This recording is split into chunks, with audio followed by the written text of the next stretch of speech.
ধন্যবাদ। আমার এই নবমুসলিম ভাই, ওনার মা বাবার জন্য উনি তো মুসলমান হয়ে গেছেন, দোয়া করতে পারবেন কিনা এবং ওনার ভাইদেরকে জাকাত দিতে পারবেন কিনা।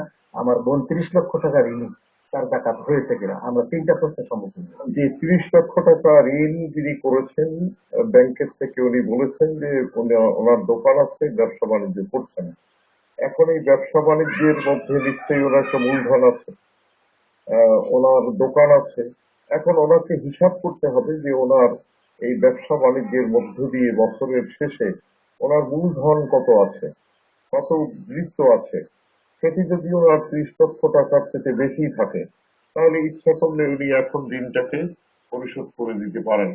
আর যদি পরিশোধ নাও করেন, তাহলে ধরে নিতে হবে যে ঋণ পরিশোধ করার মতো অ্যাবিলিটি আমার আছে।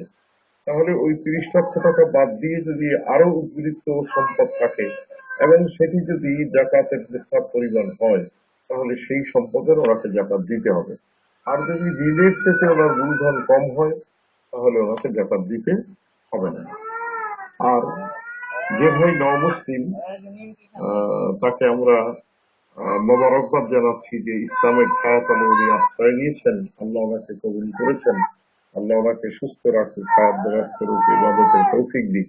তবে ওনার পিতামাতা যদি অমুসলিম অবস্থায় পৃথিবী থেকে চলে যেয়ে থাকেন, তাহলে ওনাকে তাদের দোয়া করার থেকে বিরত থাকাটাই উচিত।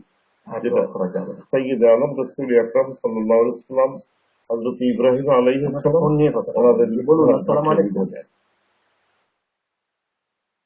জি বলুন। হ্যালো, সালাম আলাইকুম। ওয়ালাইকুম সালাম। হুজুর, আমি মনোরঞ্জ উপজেলা থেকে বলছি, সোহাগ। জি সোহাগ সাহেব বলুন। আমি একজন সৌদি আরব প্রবাসী।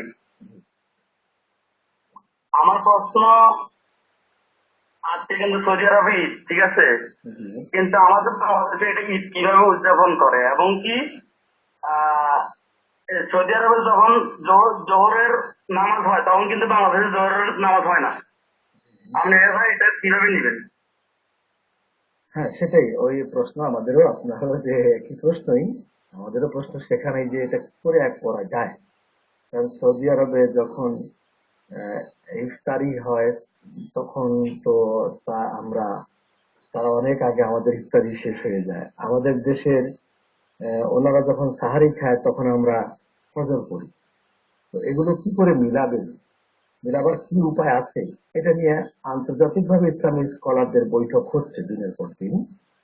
দেখা যাক সে বৈঠকে কি, সেখানে সৌদি আরবও আছে, মিডল ইস্টের অন্যান্য দেশ আছে, সেখানে সেন্ট্রাল এশিয়ার থেকেও স্কলাররা আছেন, তারা এ নিয়ে বিবেচনা করছেন যে এটাকে কি করে কি করা যায়। তো ওই একটাই কথা, আমাদের সর্বশেষ চূড়ান্ত সিদ্ধান্ত কি আসে তার জন্য আমাদের অপেক্ষা করতে হবে।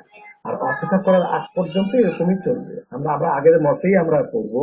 আর যারা আজকে পড়ছে তারা তাদের মতেই পড়বে, পড়তে থাক। আমরা এটা নিয়ে কিন্তু এখন আমাদের মারামারি করবার বা ধাকাধাকি করবার বা গালমন্দ করবার বা কাউকে কাউকে খারাপ বলবার কোনো উপায় নেই, কিছু করা যাবে না এখানে। চুপচাপ থাকতে হবে, যে যেভাবে করছি করে যাই, আল্লাহ কবুল করার মালিক।